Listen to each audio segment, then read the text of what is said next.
Our philosophy was just fail fast. The decisions about major investments were made slowly. Welcome to this compilation episode of the Levers for Change podcast. I'm your host, Jimmy Gio. As much as we are in a hurry to see change, being thoughtful about it can pay dividends in the long term. Balancing out these two forces takes real leadership. So who will win the race? The Sustainability Tortoise or the CleanTech Hare? Let us see how our Season 1 guests grappled with the decisions placed in front of them.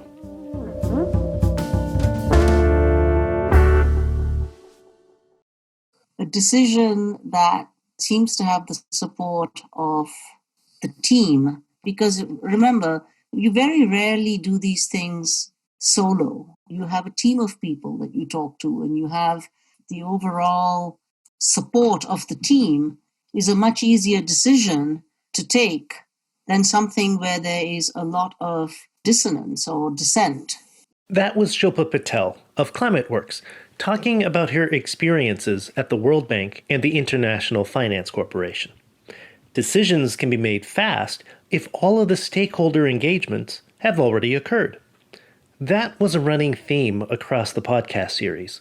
Stephen Klein, former CEO of Snohomish PUD, defined his autonomy as what was within the strategic plan. I could definitely operate within the bounds of the budget and the strategic plan.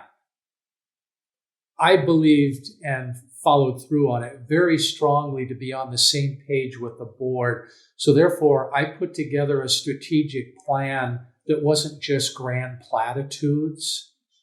It actually had specific targets and statements of position on things so that I would have the flexibility. And then when we set the budget up, I would go to the board and explain how this budget I presented to them carries out this strategy.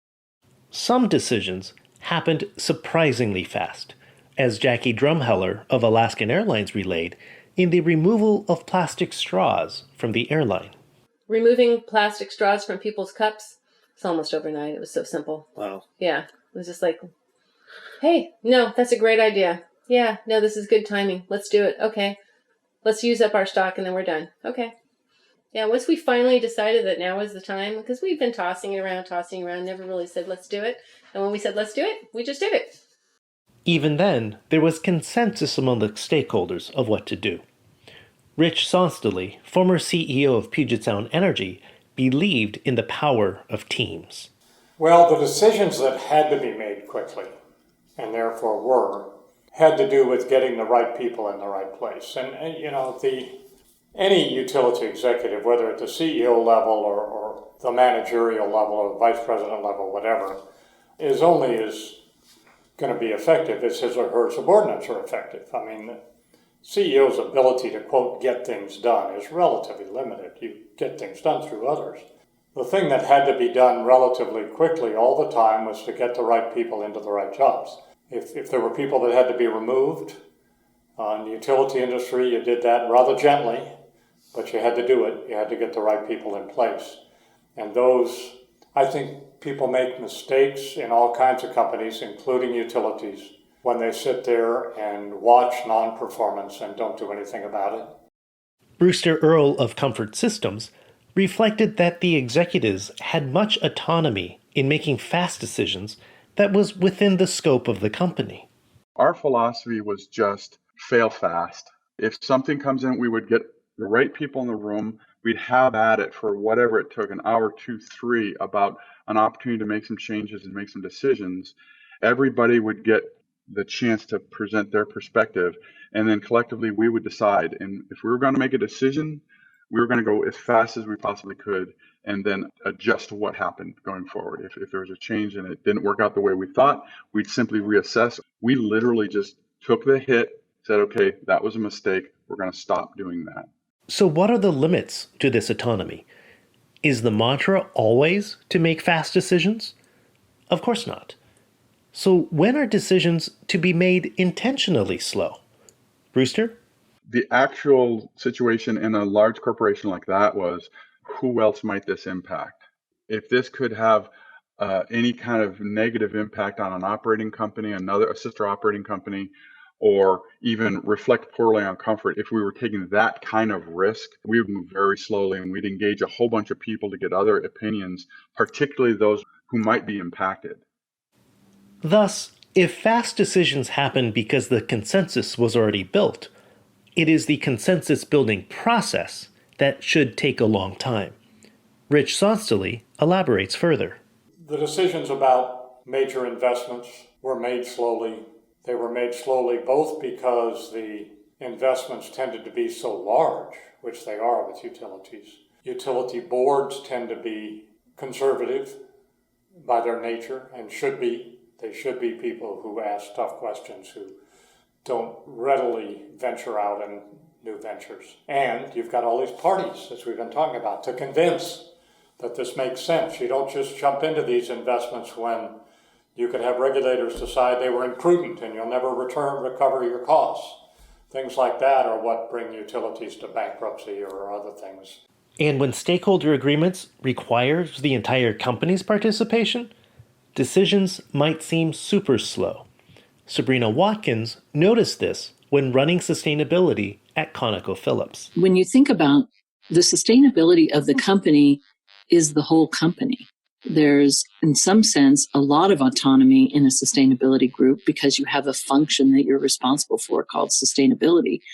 And then if you look at it a different way, there's no autonomy whatsoever because in order to actually get anything done, it requires action by folks outside of the group. To actually move the company forward in sustainability requires the action of people all over the company. Slow and steady wins the sustainability race. Karen Wayland mentioned the Quadrennial Energy Report as an example. It is a massive report published by the Department of Energy that reviews the energy issues across the entire United States. Well, I think the Quadrennial Energy Review. So it took us not quite 2 years to do this big interagency bill where we had hundreds of different research projects with the national labs that fed in and were synthesized and written, and we had many interagency meetings and meetings with the White House and stakeholders, and that was a long process. The end result was, a really incredible report that I'm very proud of being able to have been part of. And that ended up turning into legislation that was signed by the president. So, that it was worth doing it right and doing it really comprehensively.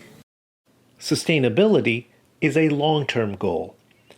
Jameson Morrell of Jacobs Engineering reminds us to keep an eye on the ball, even when no one else is paying attention to the sustainability game. Where it's really slow, I think, would be in some of the areas where we sort of stalled.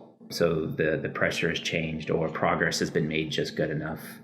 These are long-term risks that certainly impact the bottom line, and sometimes in the business cycles we sort of stall out.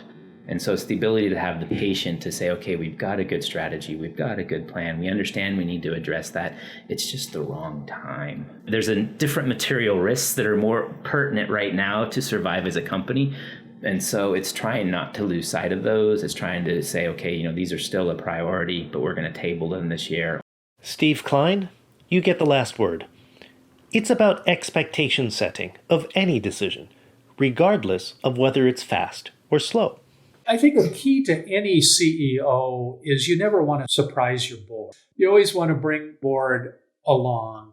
And I follow that same theory even in terms of when problems arose. And some people thought I was foolish or silly to do this, but I even did it when I was an early supervisor and manager before I was the CEO. But when a significant problem would come up, I would go to my boss and I would say, I've just become informed of this significant problem. And I knew what the first thing, even before they could get out of the mouth, I say, here is the plan I intend to implement to address this. And I will keep you appraised if these milestones aren't met.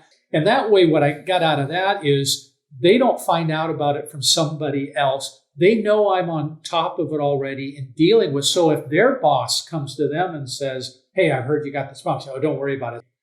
In summary, take your time in building a stakeholder group correctly. It will help you sprint faster and with a stronger mandate, if you do. To find out more, visit us at www.loversforchangepodcast.com and look for the What If Sandbox retreats. It is here where stakeholders meet and collaborate across many clean tech sectors. Thanks again for listening to this compilation episode. Again, my name is Jimmy Gio. The music is by Sean Hart. I hope the advice given by the experts will help you in your journey as you search for your levers for change.